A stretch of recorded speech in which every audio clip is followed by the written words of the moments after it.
बात हरियाणा की, जहां बीजेपी ने सरकार बनाने की कवायद शुरू कर दी है, लेकिन सीएम पद के दावेदारों की संख्या और चुनौती को देखते हुए जो फैसला लिया है उसने राजनीतिक जानकारों को भी हैरान किया है। बीजेपी ने गृह मंत्री अमित शाह और सीएम मोहन यादव को पर्यवेक्षक नियुक्त किया है।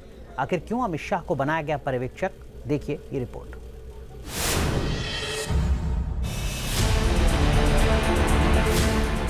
हरियाणा में बीजेपी को ऐतिहासिक जीत हासिल हुई है। पार्टी ने जीत की हैट्रिक बनाकर इतिहास रच दिया है। लेकिन क्या हरियाणा बीजेपी में सब कुछ ऑल इज वेल है? क्या नायब सिंह सैनी को हरियाणा बीजेपी के नेताओं ने सर्वमान्य नेता मान लिया है? सवालों के बीच एक बड़ा मुद्दा ये है, गृह मंत्री अमित शाह को क्यों बनाया गया हरियाणा का पर्यवेक्षक? हरियाणा चुनाव के नतीजे आने से पहले ही बीजेपी के कई नेता मुख्यमंत्री पद पर दावेदारी करते रहे हैं। इन नेताओं में से दो काफी वरिष्ठ हैं। ये दो बड़े नेता हैं। अंबाला कैंट से 7वीं बार विधायक चुने गए अनिल विज और केंद्रीय मंत्री राव इंद्रजीत सिंह। और अंबाला छावनी की जनता के कहने पर इस बार मैं अपनी वरिष्ठता के दम पर मैं मुख्यमंत्री पद का दावा करूंगा। बनाना या ना बनाना ये हाईकमांड का काम है, लेकिन अगर मुझे बनाते हैं मैं हरियाणा की तकदीर बदल दूंगा, मैं हरियाणा की तस्वीर बदल दूंगा। नायब सिंह सैनी की ताजपोशी होने वाली है, लेकिन क्या हरियाणा बीजेपी के आला नेता अपनी दावेदारी छोड़ देंगे? सबसे बड़ा सवाल अनिल विज का है। क्या नए सरकार में अपनी भूमिका से संतुष्ट हो पाएंगे अनिल विज? अनिल विज ने नायब सिंह सैनी की ताजपोशी का विरोध किया था। वो विधायक दल की बैठक बीच में ही छोड़कर चले गए थे। वो सैनी के मंत्रिमंडल में शामिल नहीं हुए थे। बीते दिनों विज ने बीजेपी अध्यक्ष जेपी नड्डा से भी मुलाकात की थी और कहा जा रहा है कि इस दौरान भी उन्होंने सीएम पद पर अपना दावा पेश किया।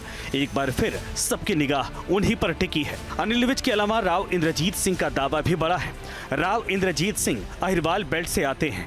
यहाँ बीजेपी ने 11 में से 10 सीटों पर कब्जा जमाया है। 2019 में बीजेपी 8 सीटों पर जीत हासिल कर पाई थी। पिछले दिनों खबर आई थी कि राव इंद्रजीत सिंह 9 विधायकों की गोलबंदी के जरिए मुख्यमंत्री पद के लिए दावा कर रहे हैं। हालांकि राव इंद्रजीत सिंह ने पूरे मुद्दे पर ट्वीट कर सफाई दी थी और खबरों को गलत बताया था। कयास लगाए जा रहे हैं कि बीजेपी विधायक दल की बैठक काफी हंगामेदार हो सकती है। इस बैठक में सैनी के नाम पर विरोध भी हो सकता है। बताया जा रहा है कि सैनी के चुनाव सफलतापूर्वक करवाए जाने के लिए गृह मंत्री अमित शाह बैठक में केंद्रीय पर्यवेक्षक के रूप में मौजूद रहेंगे। हरियाणा विधानसभा चुनाव की अगर बात करें तो 90 में से 48 सीटों पर भारतीय जनता पार्टी ने जीत दर्ज की है।